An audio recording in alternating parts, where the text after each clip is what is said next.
Good evening, everyone, and welcome to Seabridge Gold's KSM Project Virtual Open House. Today, you will be hearing from several members of Seabridge Gold's management team who will be providing you with an update on Seabridge Gold and the KSM project. At the end of the presentation, there will be an opportunity for you to ask questions. You can submit your questions during the presentation by opening the Q&A tab at the bottom of your screen and typing in your question. Your questions will be answered in the order they are received. If we are not able to answer all of the questions today in the time we have allocated, we will be creating a question and answer document where all of the questions asked will be posted with the answers on the KSM community website. At the end of this presentation, we will email a link to the presentation to all of the participants attending, and also upload the video of the open house on the website ksmproject.com and our social media channels. Now, it is my pleasure to introduce the Seabridge Gold management team, starting with Mr. J. Layman, the President and Chief Operating Officer of Seabridge Gold, who will be presenting an overview of the Seabridge Gold KSM project. Next, Elizabeth Miller, the Vice President of Environment and Social Responsibility, will talk about the environmental assessment and benefits of the KSM project. Mr. Ryan Hoel, the Vice President of Projects, will be providing an update on the early stage construction activities planned and underway at the KSM site for this year. Lastly, Elizabeth Miller will talk about Seabridge's environmental management plans, engagement with local communities and indigenous partners to advance the KSM project, and will also provide an update on the Iskit Project, Seabridge Gold's other project located in Northwest BC. Thank you once again for joining us this evening. And now I would like to turn it over to Mr. Layman. Over to you, Jay. Thank you, and welcome everyone. It's our pleasure to have the opportunity to talk about Seabridge and about KSM, a project that we've all worked on for a long time, and we're very proud of where this project is going. A little bit first about Seabridge, for those that don't know the company. Seabridge was formed roughly 23 years ago, and the idea was to have an exploration company who focused on creating a vehicle that was leveraged to the price of gold. So the whole focus was about finding ounces and keeping the share count as low as possible. And I'll touch a little bit more on that. But the company started out really with geologists, all about exploration. And over time, and primarily because of KSM, our skill sets have expanded. So we went from just geologists to, then we had environmentalists to do the permitting. We added engineers to do the engineering to bring the project forward. And as we'll talk about today, we've added a projects team now to do early stage works on the project. And some of you might wonder, what do we mean by early stage works? Well, this is really about site access, roads, camps, early environmental offset programs that we're required to do our EA before we start particular pieces of work. All things that we and our indigenous partners can do, not things that we have said we wouldn't do. So we've said from the beginning, this project's too big for Seabridge to build by ourselves. And so we're going to focus on doing the things that open up the site and satisfy what's called substantial start, that takes our EA and rolls it over to a mine permit for the life of the project. And we're doing that with work in the next few years in order to make sure we perfect that EA into a long-term strategy of an operating mine, but without building the whole mine, doing, as I said, the early works. So on next slide, I'll talk a little bit more about Seabridge. So Seabridge, as I said, was focused on becoming a leverage play to the price of gold. it was founded by a group of gold bulls. They were all about getting leverage and being able to deliver to their shareholders a rising stock price in a rising gold market. And that was all about being very prudent with the spending of their money and the capital they raised, and focusing on finding ounces that not only were resource ounces, but ounces that could be turned into reserves and then become a mine. So ounces that had quality. And in that exercise, they acquired 9 projects in the early years. And that's really evolved over time. We've raised a significant amount of money by joint venturing, selling, optioning off some of those projects to maintain our focus on KSM. And so we're now working on a small core group of projects with KSM being the key. Next slide. So Seabridge, just so you know a little bit about us as a public company, we're listed both in New York and Toronto. We're original listing in Toronto, and our head office is in Toronto. What's interesting about the gold market and trading in gold shares is that even though our primary listing is in Toronto, we probably do 90% of our trading volume in New York. So that's where our best liquidity is for an investor, is shares and trade in New York. And you see we have a number of the common names as our top shareholders. And you see that our management board and insiders have a large stake in the company. We're all in, all of us. And that, I think, shows our dedication over a long period of time to making this company and this particular project work. Next slide. So the portfolio that we still have, I was mentioning, there's 5 main projects. There's one project we are currently working on from an exploration standpoint, and that's Courageous Lake in the Northwest Territories. We're discussing potential partnerships with other companies on that and keeping all of our permits in place, but we're not doing any exploration right now. We have a project up in the Yukon, 3 Aces, that we're actively working on. The Iskit Project, which Elizabeth will talk more about today. And then the Snowstorm Project in Nevada, which we just finished a exploration program on over the winter. Most of today will focus on KSM, which has grown from a reasonably small project when Placer Dome had it. Seabridge bought it in 2002 from Placer Dome. And now it's grown into one of the largest gold, copper, porphyry projects in the world. Depending how you want to rank them, whether it's by resources or reserves, it sits 1 or 2 on any list you can find. So next slide. So at Seabridge, we have some really basic core tenets that we operate as a group of people and a team. And it starts, it's not shown on the slide, but it starts with safety. Everything we do is driven by being safe when we do it.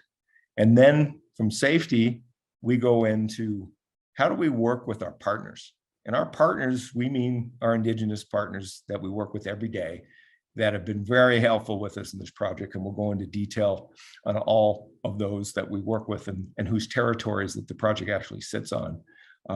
But they're key to our success, and they've been very helpful in developing a project that's very sound environmentally and from an engineering perspective. They've had a lot of input, as have our local communities around the mine. And so as we go forward with our work, once we're safe, we focus on those indigenous relationships, we focus on protecting the environment and supporting and building a local workforce, which we'll talk about more as we go through this presentation.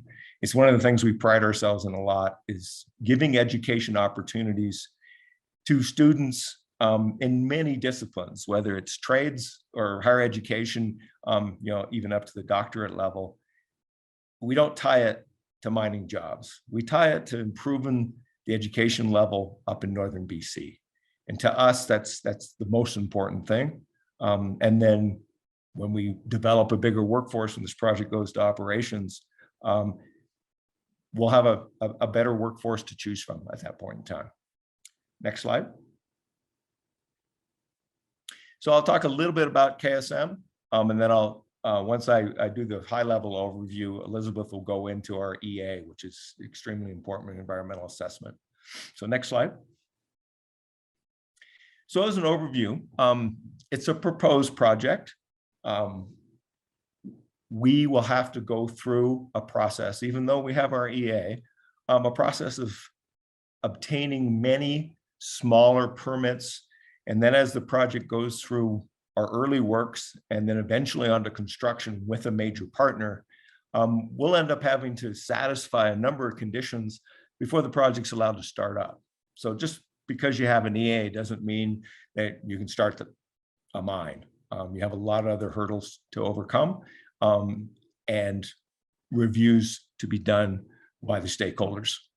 So it's located about 65 kilometers northwest of Stewart. So if you drew a line, we're probably halfway between Stewart and the old Eskay Creek mine, and our exploration camp sits just elevation-wise down below the Brucejack operation. So we can look up from our exploration camp and see the top of the mill buildings there at Brucejack. So that's where we sit geographically. We sit within portions of the territories of the Niska, Tahltan, and Tsalkikmaha ground that they have rights to. We also work closely with the Gitxsan and the Gitnao. They were named in our Section 11 order because they're affected tribes because they're downstream and the fisheries could be affected by the mine that they rely on. I'm proud to say that at this point of the project, just doing the early works, all 5 of these groups are working with us in different ways on contracts. And so they're economically and physically involved in the project, which is something that I'm really proud of, the fact that they're all engaged with the project, benefiting from the project, and helping us get through this phase of the project. Now, the estimated mine life, these numbers that you'll see through most of these slides are based on the pre-feasibility study that we used to get the project permit in the EA. And at that point in time, we had 2.3 billion tons of reserves of tons of ore. That's grown over time due to exploration and the recent acquisition of the Snowfields deposit, we now call East Mitchell, from Pretium before they were purchased by Newcrest. That's grown to 11 billion tons. So what we talk about in our plans are what are the reserves we had that are declared and the tons that are in the EA. And it's really limited by our current permitted tailings capacity. So you'll see a difference as you look at different numbers between what our reserves are and what we talk about in mine life. That's based on what's permitted for tailings. The project has a much longer life, potentially in the 100-year plus. And that's for future generations to figure out, okay, where do those tails go after the tailings capacity is reached? Most likely, assuming the mine is built, goes into construction and operates, most likely those tails will go underground into a cave void from block cave or back into an open pit. But that's something for our great-great-grandchildren to think about. But that's how big the project is and the potential life. So we, over the time we've been working on it, we acquired it in 2002. It's interesting, I was in a severe downturn in the gold market at the time, and we picked it up for $200,000. And we've spent, going into this year, around 480 million Canadian on the project. And that will increase pretty dramatically over the next couple of years. So we've got a significant investment in it. And a majority of that spending has been in British Columbia. So our strategy with the mine, and I mentioned a little bit previously, is that we know that going to the building of the actual mine and the plant processing plant and the tunnels and the rail line, and everything that connects it all together is something we need a major partner to do. It is not something we want to attempt as a growing, well, I would consider a large exploration company. What we're doing in early works and site access are things that we and our indigenous partners can do. We have the skill sets and the teams between us to build roads, to build bridges, to do fish habitat ponds, and build camps. And those are the things we're working on. We have no intention to build the major parts of the mine without an experienced senior partner with us. So what you may see different names around the project. The assets at KSM are held within KSM Mining ULC, which is a subsidiary. And so it holds all the rights, liabilities, and obligations of the project. Next slide. So as I mentioned before, how does this rank? So from a gold reserves, proven and probable reserves, we're currently second in the world. From a resource standpoint, we're the largest. We've essentially over 130 million ounces of resources now after the acquisition of Snowstorm. But from a reserve standpoint, what's in our EA document, and it went the 2.3 billion tons, is second. Tough place to be. We're actually pretty happy to be where we are, and with the potential for that life to go much longer. It is an interesting position to be in because it's also a large copper project. I mentioned before, we were focused initially as a gold company, while KSM is a gold copper porphyry and holds significant amounts of copper. So depending on how the mine is developed, you can focus on either gold or you can focus on copper. But roughly, once you mine and develop it all, it's roughly 50% gold, 50% copper. We'll be putting out a new pre-feasibility study by the end of June this year that will include East Mitchell, formerly Snowfields, in the project design. And one thing that Snowfields brings is a simplification of the early years of the project, where we can essentially keep the pits smaller, but not go underground as soon as we were doing in our previous plans. And that's less risky from a lot of major companies. So they don't need to start it up and immediately start thinking about developing a block cave. They can mine open pit for much longer. And because we have the multiple deposits, we don't have to mine them as deep. So we mine less waste rock. So that's kind of a pre-run of what you'll see when our new PFS comes out. We're hopeful that the economics are better. We're pretty certain they are, but I'm not going to guarantee that because the final numbers haven't been there and haven't been shown to us. But I think it's going to look pretty good, and we're happy to have that acquisition to the project. I'm pretty certain the next slide is going to be Elizabeth, but let's advance and check it out. Pretty certain. I'm getting old. East Mitchell. So as I said, East Mitchell, and we call it that specifically because from a geologic standpoint, it's the faulted off top of our Mitchell deposit, and it sits next to Mitchell. And when we lined the two deposits up with a lot of work we did with Pretium over the years, we discovered, hey, all the zones, all the characterization, all the mineralization, everything lines up when you put them one on top of another. And so it made a lot of sense once we were able to put a deal together with Pretium that made sense for both parties to acquire it and put it into the mine plan, because it is the Mitchell deposit. And we call it East because it's faulted over, but it's all one deposit. It added a very large amount of measured indicated gold resources, and not as much copper. It's a little lower copper grade than the rest of our deposits, but still quite a bit of copper.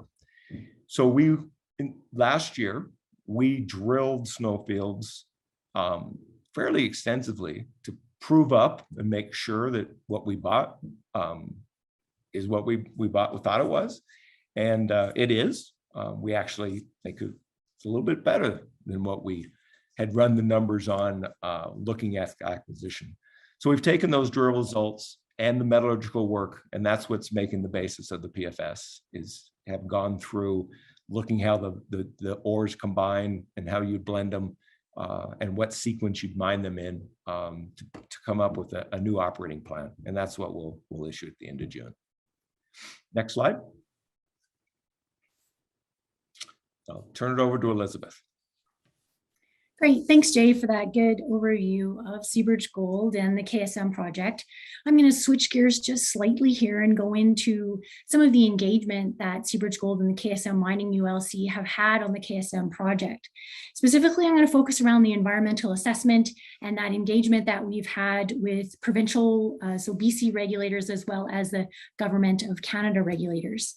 So starting back in 2006 and 2007, Seabridge started collecting baseline environmental data for the KSM project.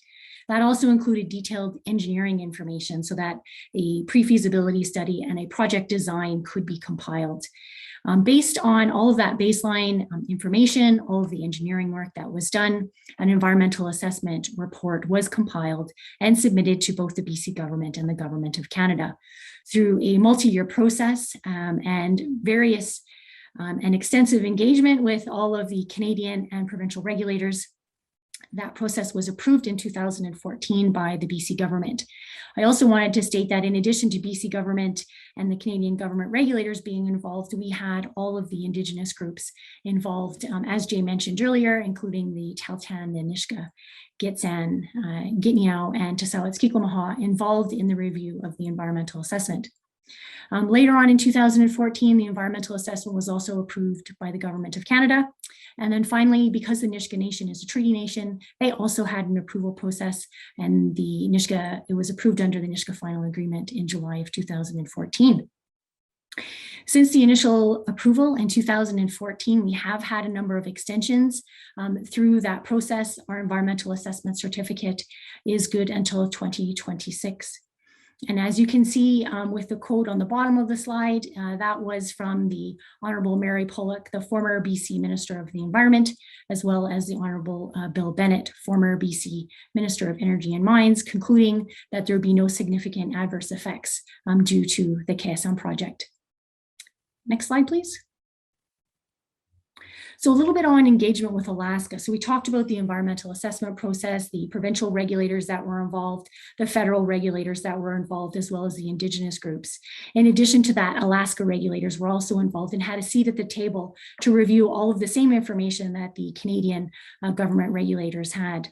In addition to being involved in that process, a little bit of information on just some of the numbers of meetings that we've had, which included over 85 different meetings and interactions with Alaska and US regulatory agencies, as well as organizing site tours and open houses and participating in conferences and symposiums in Alaska.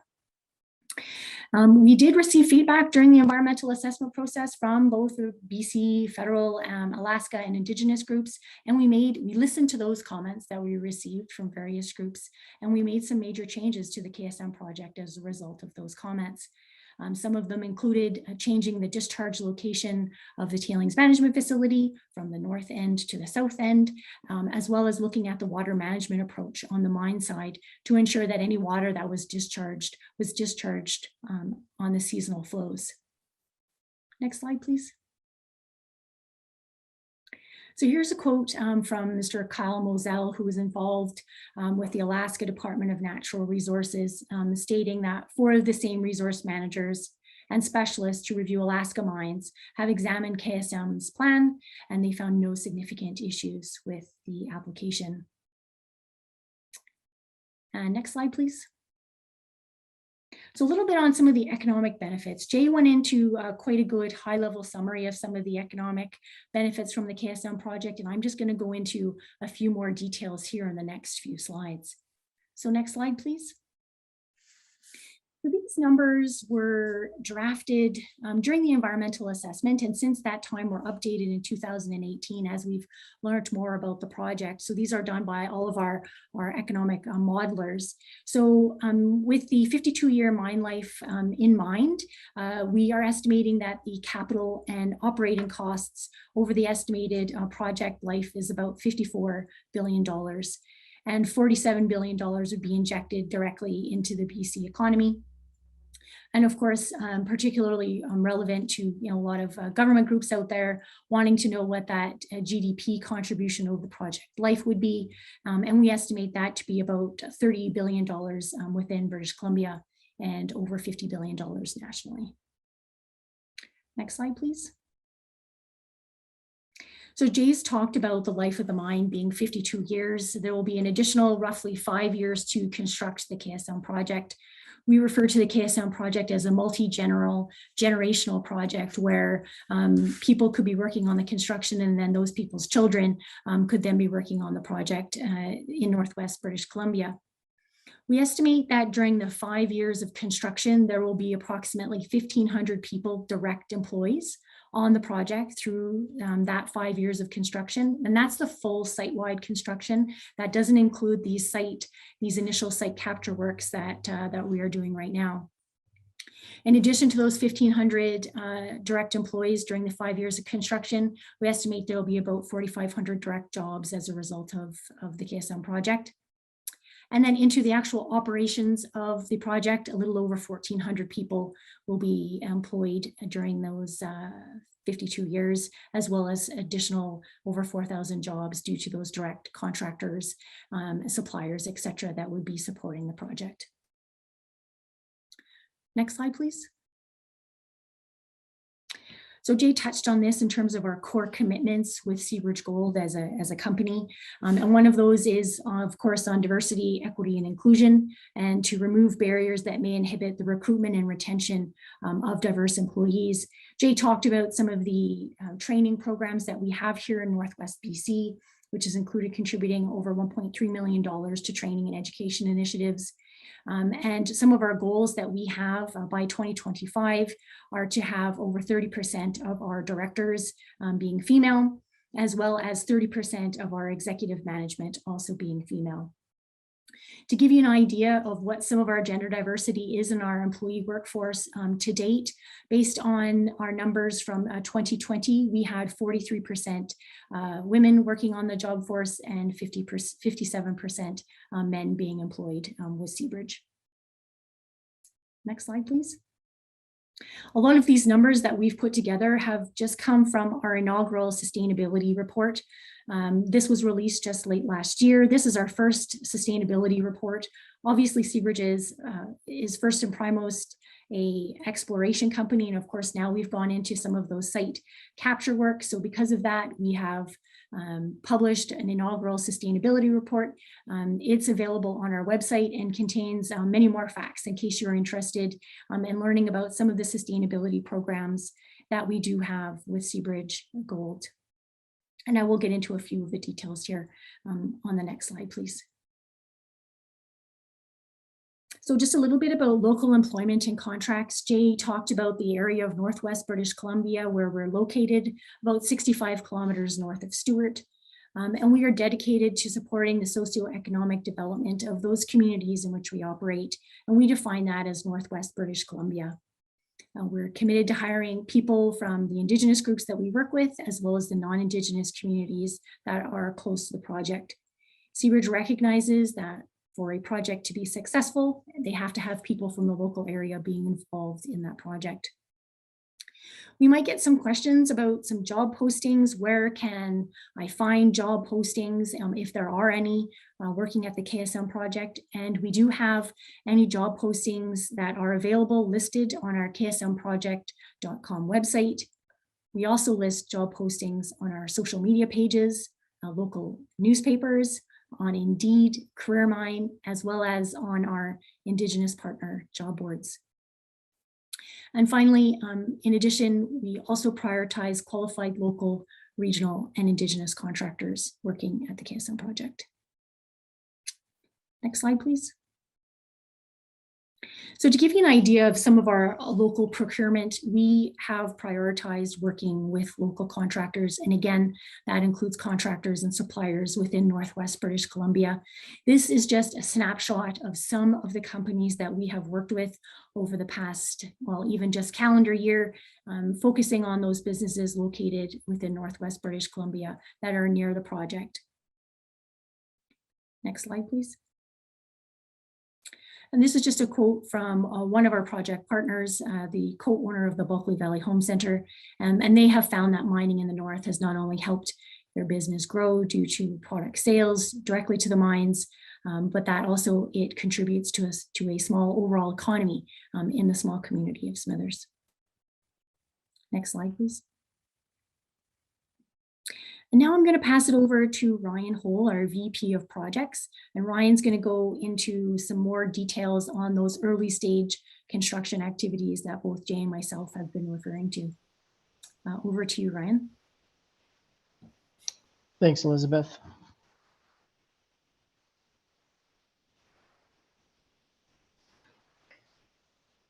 So yeah, as we start to look at the early stage construction activities, that's actually started in 2021. And we'll also be talking about where we're now moving into in the 2022 season. So if I can go to the next slide, please.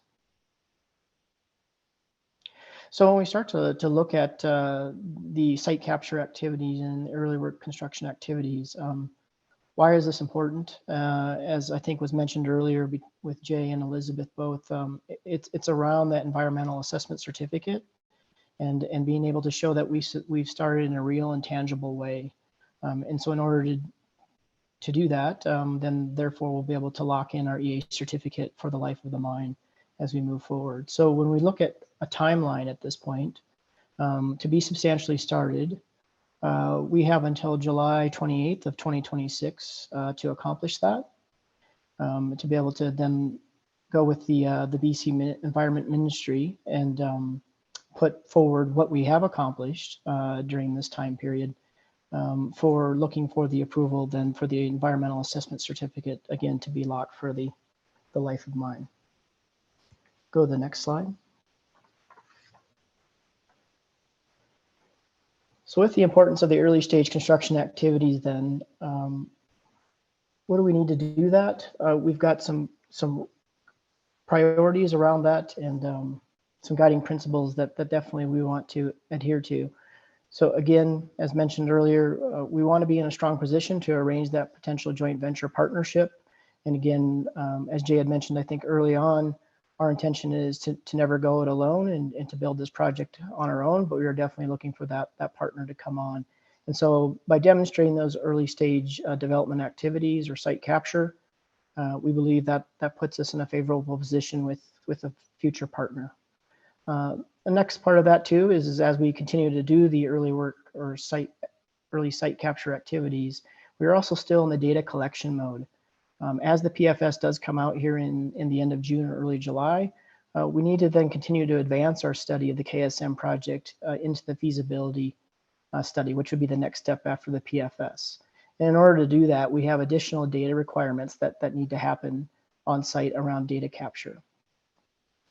With all that though, our priority for us is to still maintain a very high standard of environmental protection and continue to work with our First Nation and communities, making sure that we hold to our guiding principles and our priorities and our commitments on their behalf.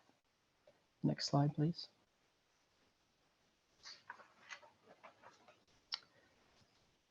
So the benefits then of the early stage construction activities, again, it really gives us an opportunity at the KSM project to start to really administer our impact benefit agreements with the NISCA and the TELTAN. So it actually allows us to start to work through those early on before we get to the main construction project.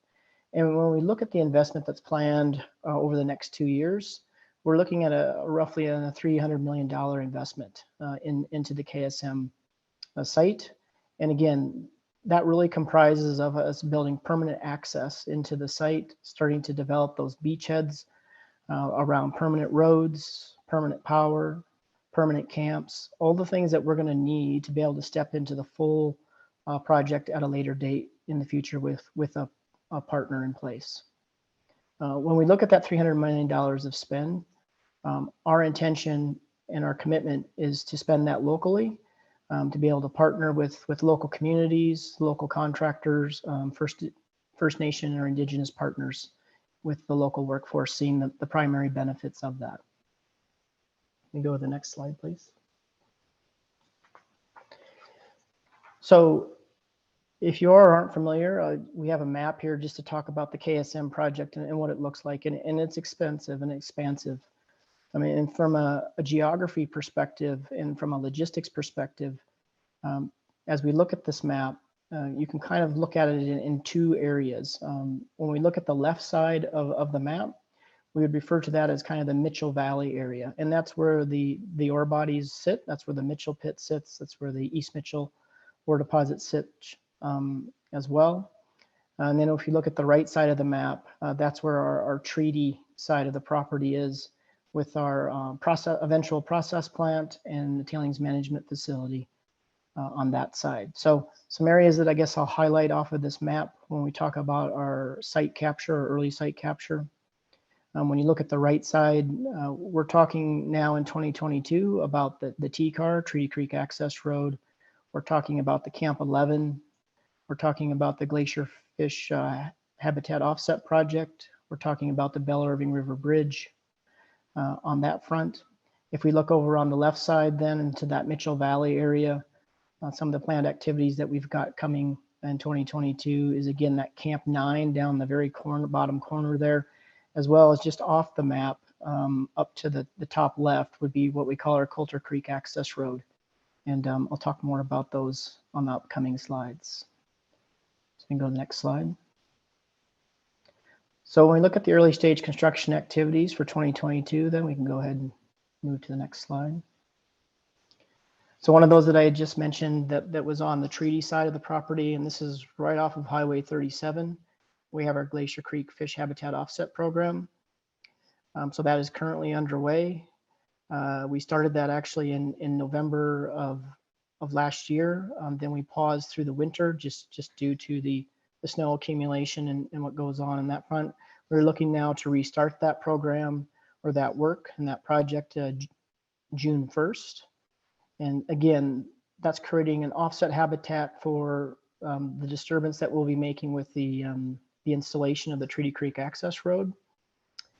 So this comes into a functional aquatic and riparian habitat to support all freshwater life stages of the Dolly Varden. We can go ahead and go to the next slide. So right beside the Glacier Creek project then, right off of Highway 37 is our Bell Irving River Bridge. And again, this is one that we started in the first quarter of this year and is planned to be completed here in the next six weeks. This is the start of our Treaty Creek Access Road that'll eventually take us up to the future treaty process plant area. What it does is it basically is the bridge that will span spanning the Bell Irving River coming off of Highway 37. And once we land on the other side of that, then that's where the Treaty Creek Access Road will take off from there. You can go ahead and go to the next slide. So jumping from the Treaty Creek side or the right side of that map, we'll transition over to the left side, over to the Mitchell Valley area. And it was off the map that was shown, but we have starting up there is the Coulter Creek Access Road. And we are picking this back up again this season. We'll be completing the first 9 kilometers of the Coulter Creek Access Road. It'll pass by the Tom McKay Lake and eventually to a new camp location for us on that side of the property. In its entirety, the Coulter Creek Access Road will be a multi-year project, with the entirety of that road being right around 30 kilometers once it's completed. That road, once complete, will give us access into the Mitchell Valley by road, which basically gives us access into the mine operation area. Go ahead and go to the next slide. So staying on that Mitchell Valley side, then another piece of work that we have starting this year in 2022 is our Camp 9. So eventually that Camp 9 will house our early stage construction, and our operations personnel on the mine side of the property. This is roughly above near the Mitchell and the McTagg confluence of the two streams that come together on that front. This is actually a fairly current picture. This was taken just about a week ago. This pad right here that you see being built on the Camp 9 is roughly about 100 meters by 90 meters wide. It's going to receive our heavy lift equipment that we're actually heavy lifting in early June into this site. And from that, then we will continue to build out that Camp 9 location with the idea that in 2023, we will land a Camp 9 up there, a physical camp up there. We can move on to the next slide. So then moving back over to the treaty side, we've also signed a user agreement with BC Hydro. That announcement came out, I believe, in February of this year. And with that, BC Hydro, we have funded BC Hydro to come off the Northwest Transmission Line and provide us a switching station, which will come right in along Highway 37, right by the Glacier Creek fish pond or fish habitat project. And from there, then we will take off in 2023 and start to build the power line from that point forward. That'll take us all the way up into the Treaty Creek process plant area, with the intention that we'll have 25 megawatts of construction power delivered up to that site. And go ahead and move to the next slide. So I've talked a fair bit kind of around the Treaty Creek access road. And again, we talked about the Bell Irving River Bridge, which is the start of the Treaty Creek access road, the power line that will come right along beside the Treaty Creek access road. So this Treaty Creek access road is roughly 33 kilometers of road that we'll be building in from Highway 37 up to that treaty plant site area. And this sits about 20 kilometers southwest of the Bell 2 Lodge via Highway 37.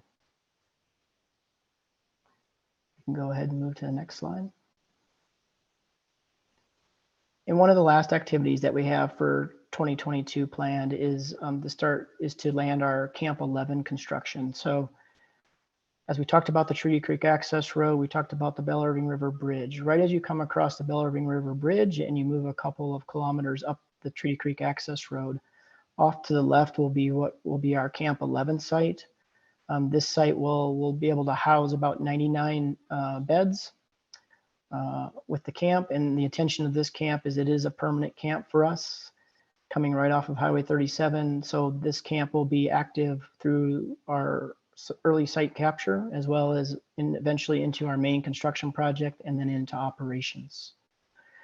From here, then we'll base a lot of our activity out of for the foreseeable future when it relates to the Treaty Creek side of the property. And with that, I think I'll turn it back over to Elizabeth. Thanks very much, Ryan, for walking us through the early stage construction activities that Seabridge Gold is going to be carrying out in 2022. I'm going to be going into some more of our environmental programs here on the project. And could I have the next slide, please? So one of the pieces that Ryan was speaking about, really all of those early stage construction activities from the environmental side, our crews are going to be focused on supporting all of the construction activities on the environmental monitoring side of things. So we'll have environmental monitors out monitoring the road construction, the camp construction, all of those site preparation works.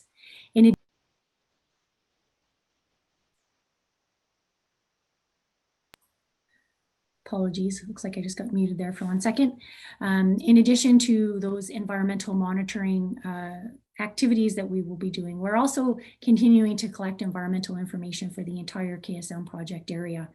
Many of those includes a lot of technical disciplines such as water quality, hydrology, glacier studies, meteorology, and the 5 weather stations that we have throughout the project, focusing on groundwater, archaeology, fisheries, as well as fish habitat offsetting and wildlife studies.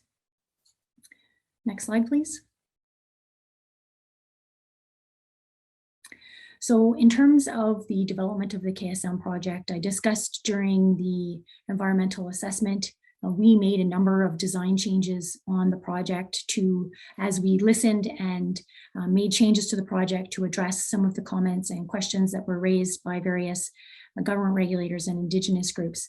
That included making over $300 million of design changes to the project site.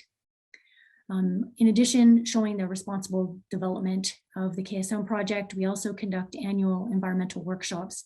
We just had one last month, and we do so on an annual basis so we can communicate to all of our Indigenous partners and government regulators all of the environmental information and data that we're collecting on the project from the previous year, as well as talking about all of the activities that we have for the upcoming year. And we're also fortunate to be able to involve Indigenous businesses and employees in those environmental studies, working alongside of our environmental consultants. Next slide, please. So some of the information that we have completed on the KSM project on the technical side includes looking at and planning the project around that best technical data that's available. And that has included engaging with our third-party representative, the Independent Geotechnical Review Board, as well as conducting a number of best available technology studies. The Independent Geotechnical Review Board is a panel of 8 engineers. With those 8 engineers, they have over 300 years of experience, and they have reviewed all of the plans for the KSM project. And we have annual meetings with those individuals so that we can gather their feedback and input into the project designs. In addition to that, we are developing site reclamation plans for the mine closure at the end of that 52-year mine life, using all of the environmental data that we've compiling to date. In addition, with the design of the project, we've looked at the water management systems and have essentially designed from the downstream point, ensuring that all of those environmental impacts are minimized from the KSM project. Next slide, please. So a little bit about some of the community engagement that we've been having on the project over the years. Next slide, please. As I discussed earlier, Seabridge feels that it's important for the people living in the project area to be engaged and have a good understanding of what the KSM project is and what it means for Northwest British Columbia. We opened an office in Smithers in 2011 so that we could have an office in the Northwest British Columbia so that people would be able to readily come in and ask questions as required.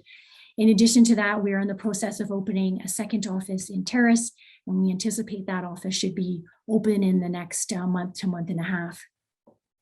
In addition to having those site presence both in Smithers and in Terrace, we have attended community workshops and open houses. We've organized site tours and hosted public forums in local communities throughout Northwest British Columbia. We've actively looked for feedback and consulted local communities and Indigenous groups to ensure meaningful engagement and involvement. And hopefully you've seen some of our communication frequently via print, social media, radio, etc. Something that was also, we were very fortunate going through the environmental assessment is that we did receive letters of support from the mayors and councillors of Smithers and Terrace supporting the project, in addition to having support from the Nisga'a Nation, the Tahltan Nation, as well as a letter of support from the Kitsap First Nation.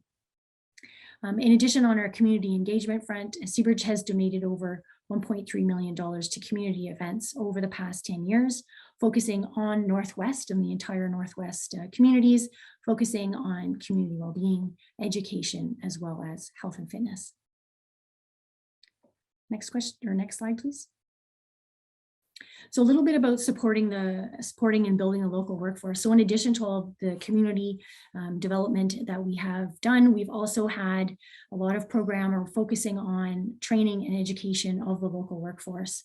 So over the years, we've supported a number of groups, starting in 2012 with the BC Aboriginal Mine Training Association, with upgrading skills, as well as with the Coast Mountain College with an introduction to trades program over 3 years.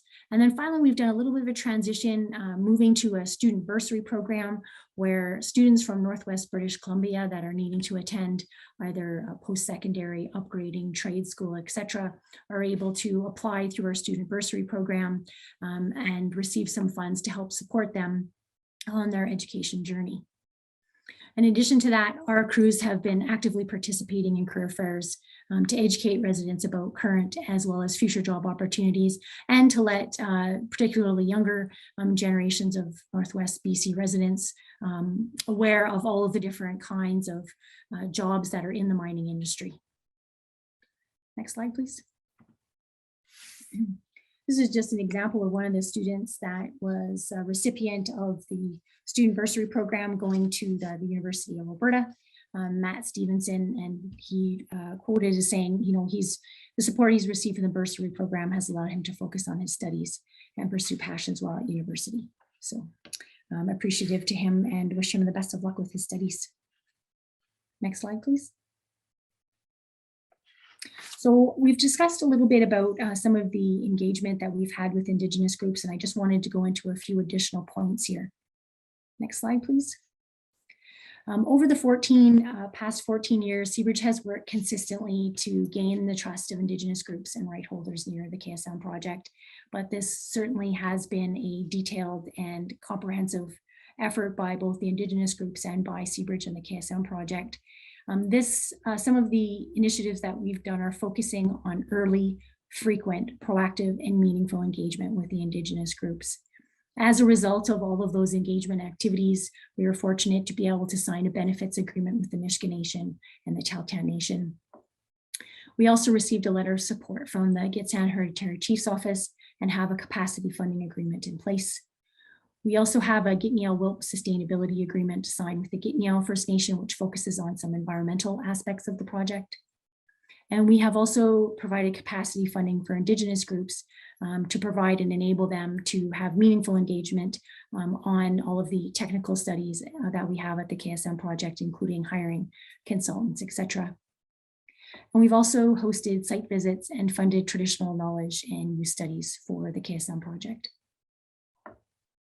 Next slide, please.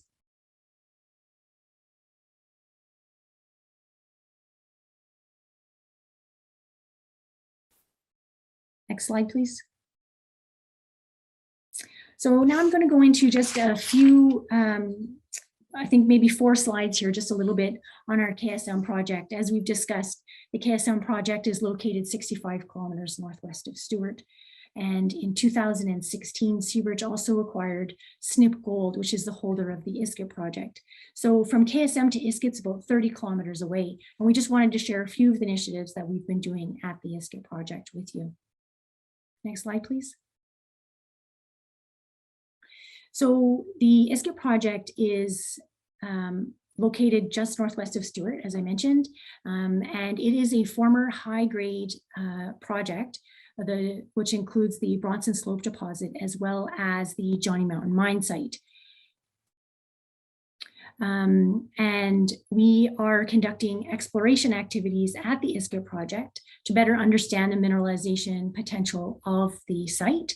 Of course, thinking back to Seabridge Gold's philosophy of being an exploration company. In addition to that exploration program that we're doing at the Iskit Project, we are also undertaking a voluntary reclamation project of the old Johnny Mountain mine site, which we are completing over a multi-year reclamation program. And I'll get into some of the details here. Next slide, please. So a little bit about the historic Johnny Mountain mine site. It was in operation from roughly 1990 to 1993. At the end of 1993, the price of gold decreased and the mine was closed. It was owned by a number of owners throughout the time. And then in 2016, Seabridge purchased the SNP Gold along with the Iskit Project, conducted the reclamation program as well as the exploration program. So our goal, particularly on the reclamation program side, is to return the disturbed lands and landforms to the original land use, which was capable of alpine tundra wildlife habitat. To date, we've spent over $8 million on those reclamation activities at the Johnny Mountain mine site, and we have worked quite closely with the Tahltan Nation Development Corporation, the Tahltan Central Government, and the Tahltan Heritage Resources Environmental Assessment Team to conduct all of those reclamation activities. And most of those amounts were paid to local contractors, including Tahltan employees and businesses that are associated with the Tahltan Nation Development Corporation. These are just some photos showing some before and after shots. On the far left-hand side at the top is an example of the old tank farm that was left, that was required for the operation of the Johnny Mountain mine site. And the below photo is showing the after picture after that tank farm was dismantled and cleaned up. And on the bottom hand side, on the bottom of the slide, in the middle is the before photo showing what the inside of the mill building looked like. And then on the right hand side is showing a photo of what the inside of the mill building looked like after we were able to start cleaning it up. Next slide, please. So this all goes back to Seabridge's approach to responsibly advancing projects, which is to engage with local communities and Indigenous partners frequently in a transparent manner. Aim to be stewards of the environment in our resource development activities and plans, being responsible and trusted members of the communities where we work, contributing to the economic and social well-being and development of the local communities, to complete technical studies to the highest standard, and of course, committed to the higher standards of good governance. Next slide, please. And if anyone is wanting to know about more information about the KSM project, I think I'm going to pass it over to Paula here, who's going to open up the Q&A for us. But of course, you can contact us at our Smithers office located on 1330 Main Street, as well as through our website or email addresses. Thanks very much, and Paula, pass it back over to you. Thank you so much, Elizabeth. That was fantastic. So we want to open it up to questions. Again, you can type your question in the Q&A section that you'll see in your screen under More. With the 3 dots, you can open that up and share anything. And I'm just going to start with the initial question received. Seabridge team, how can I find out what jobs are available, and then how do I apply?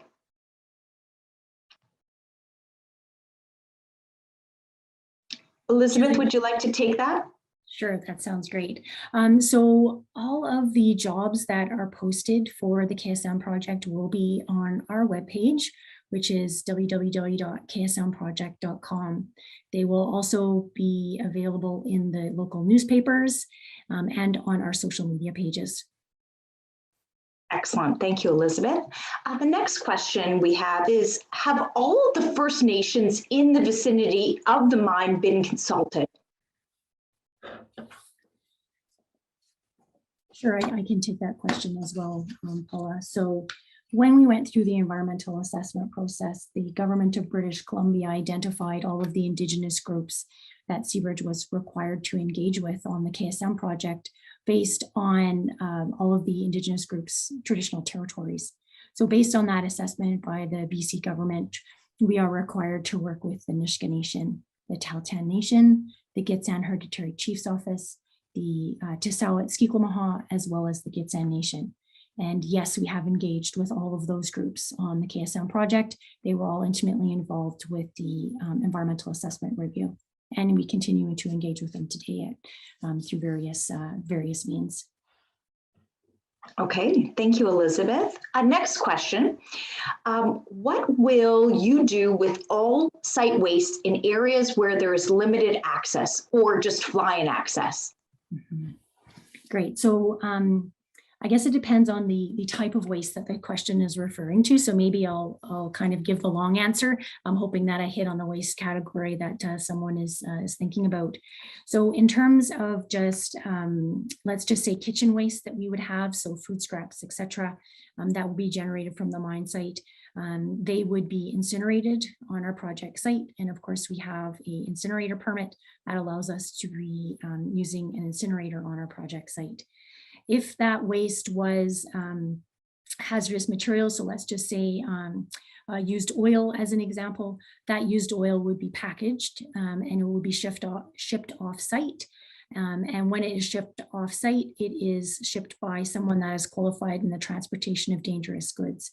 We have some specific contractors that assist us with some of those activities with the transportation of dangerous goods. So that would be the answer for those sites that don't have road access. And then of course, those sites that do have road access, such as the works that Ryan was discussing here earlier, where we're starting those access roads. That waste would be shipped to the nearest landfill site. Great, thank you, Elizabeth. The next question we have is, how much more work has to be done at the historic Johnny Mountain mine site to demolish and remediate? Okay, so we've been working on the project actively since 2016. Seabridge acquired it in 2016. And we have completed a large number of tasks on the project to date, but we do have a number of years, I would say 2 to 3 years left to completely finish with the reclamation. So yet left to do is moving some waste rock, is demoing the mill building, as well as closing the tailings management facility. So 2 to 3 years left to finalize all of the reclamation works at Johnny Mountain. Okay. Thank you. Next question is, what is the timeline of the planned tunnel for site access? And will you undertake this project before you obtain a senior partner? Want me to take that one, Elizabeth? That'd be great. So we will be doing all of the engineering necessary to be able to start our main access tunnels. And we'll probably get to the point where we develop the portals for those tunnels, the pads and set up portals, but we do not plan on driving those tunnels without our partner in place, but we will be prepared to do so. So we're advancing the engineering on those tunnels right now, and are prepared to get the pads and portals prepared at that point in time, but not to drive the tunnels ourselves. Great, thank you, Jay. Next question, are there any potential issues with acid rock? Sure, so I could take that question. So Seabridge has done detailed studies in geochemistry potential of the project, of the KSM project. And as a result of that work, yes, there is acid rock drainage that could occur on the project site. As a result of that, there is water treatment plants that will be installed on the mine side of the project to ensure that there are no significant adverse effects due to that acid rock drainage. There's acid rock drainage occurring there now naturally. Actually, you can look at the picture behind me and see the Mitchell deposit, and the fact that the Mitchell deposit is sitting directly on surface, and the deposit itself is reacting with the water and oxygen, causing acid rock drainage, and therefore impacts to water quality on the project site. When the project does go into construction, there will be water treatment plants in place. Thank you, Elizabeth. Next question is, who do we contact with regards to community investment, such as building a stage? Great. So anyone interested in learning more about our community engagement programs could contact our Smithers office, and specifically our manager of community affairs, which is Taryn, T-A-R-Y-N, Kutzler. And she can walk you through the process of how you would submit information to learn more about those community engagement programs. Thank you, Elizabeth. Will the KSM project, and I'm just going to pull it up here, I saw one. Will the KSM project be open pit or underground mining? So I answered that written for those who could see it, but the project will start open pit and at some point move to also include block caves. You'll see in our PFS update that's coming out that the main plan will be all open pit. And then we have an EA, so at a different level of accuracy, because we have not gone underground and drilled out the caves themselves. We'll also have an EA embedded within that PFS that shows the mining of the deeper deposits with block cave over time. A partner who may be copper centric might accelerate those caves in the development plan if they want to move it to be a higher copper content mine in the earlier years. But either way, it'll start open pit, but eventually move to block cave. Wonderful. Thank you, Jay. And that concludes our virtual open house this evening. Just a reminder to everyone that the presentation and the recording of this virtual open house will be available on the KSM community website. Thank you so much, Seabridge team, and thank you everyone for joining us this evening. Have a wonderful night. Thank you.